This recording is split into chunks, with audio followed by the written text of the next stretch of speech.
A simple rule for film sets: the more cameras and recorders you have on set, the more important it is to keep them in sync and organized. In this episode, we'll show how to use timecode on a multi-camera production.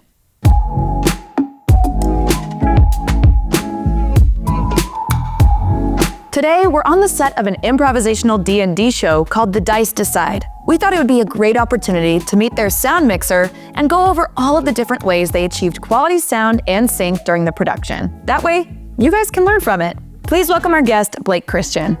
Hey everyone, and welcome to the set of The Dice Decide. My name is Blake, and I'm the production sound mixer. Multi-camera productions offer unique challenges. Primarily, there are just a lot more things to keep track of. More cameras, more audio tracks, more data. All of it starting and stopping independently of each other.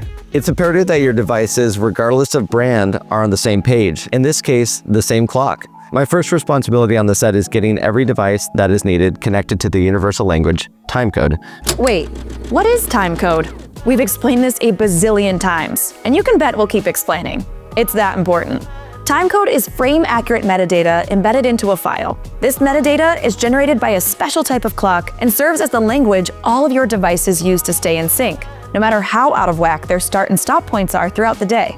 Fun fact, timecode can also be recorded as audio. It sounds like this. And it's awful. What that practically means is that your editor presses one button to sync all the devices using this clock instead of lining everything up manually. In multi-camera edits, that translates to hours or days of saved time.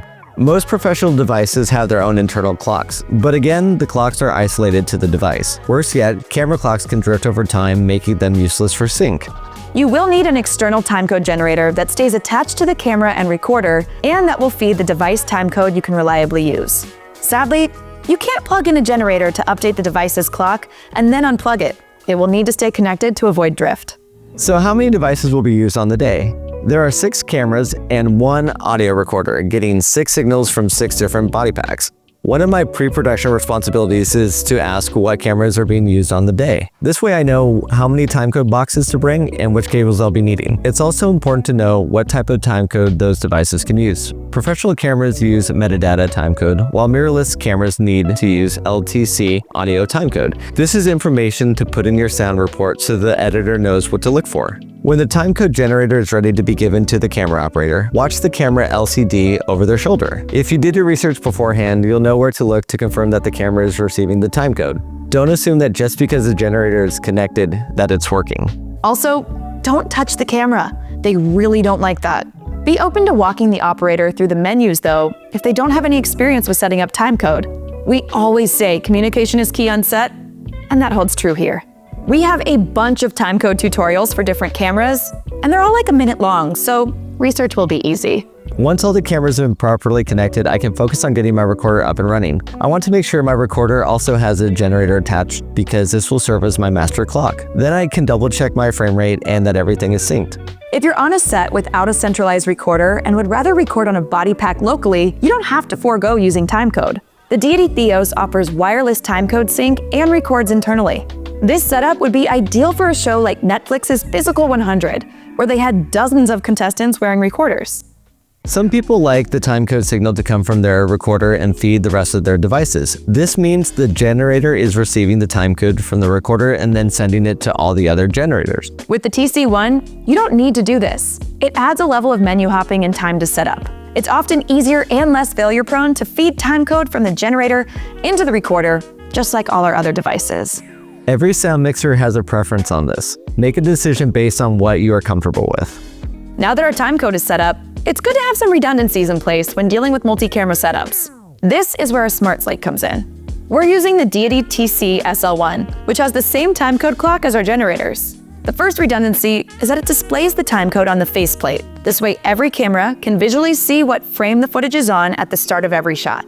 Scene 2 alpha, take 3, mark. Additionally, when we mark it, the loud sound it makes is our last resort sync point if the timecode isn't set up properly. If you look at the front of the plate, there is also a bunch of information relating to what take we're on, what scene we're shooting, and what media card all that footage is on. It's important to know that multi-camera productions require the slate to be marked differently than normal to accommodate the multiple cameras and their media cards. Our second AC, Ryan Hasegawa, is here to tell you more. Handling the slate and the information on it is done by the second AC, but often the slate itself is brought by the sound department because it has to fit in their timecode system. Deity has a whole video dedicated to slating in the link below, but I'm going to walk you through how slating for multicam shoots is a little different. Firstly, if you're shooting with 3 or more cameras, you might need more than one slate. In an ideal world, each camera would get its own, that way we could track the information relevant to each camera. Memory card A from camera A is not going to have camera B's footage on it. When all the cameras start rolling, each slate should already be in the shot of their assigned camera. One by one, the second ACs call out the camera they're slating for and then mark it. We call out the camera that's being slated so the editor doesn't confuse one sync point for another. Camera A, scene 1 alpha, take 1, marker. Camera B, scene 1 alpha, take 1, marker. Camera C, scene 1 alpha, take 1, marker. Not every budget allows for that many slates though. So second ACs have developed a clever workaround to do this with only one slate and operator. If all the cameras are looking at the same subject, have the slate at the beginning of all those recordings. This is called common sticks. When it comes to tracking memory cards, you normally only list one memory card a camera is using, but in common sticks, we display all the cards being used. The second AC doesn't say that though when they're marking because it can be kind of a mouthful.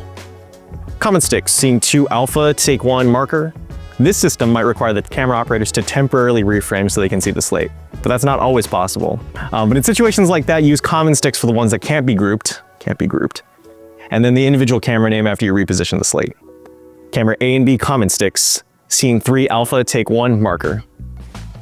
Camera C, scene 3 alpha, take 1, marker. This may seem like a lot of work, but those extra 30 seconds of redundancy can save you hours later. Not you specifically, but the editor who will then yell at you less on set. After the shoot is complete, and if everything goes according to plan, your editor will be very happy with you. Because you did your due diligence with timecode, and if somehow timecode failed, well, you still have slate marks in place to ensure the editor can still find the sync. If you're an editor and would like to find out how to best utilize that timecode in your software, we have a few videos on that below. If you recorded timecode to your audio track, we now make software just for you. Check out the link for Sidus TC Sync in the description below. Timecode is just one of the many responsibilities we have as sound mixers, but you must master your gear and know how to tackle any timecode setup, especially when there are multiple cameras and recorders involved. Do your research and communicate with the camera department, and know each audio file should be labeled properly for the editor. A huge thank you to the Dice Decide team for letting us stop by and work with them. If you want to know more about the show, we have it linked in the description. Until next time, subscribe and happy shooting!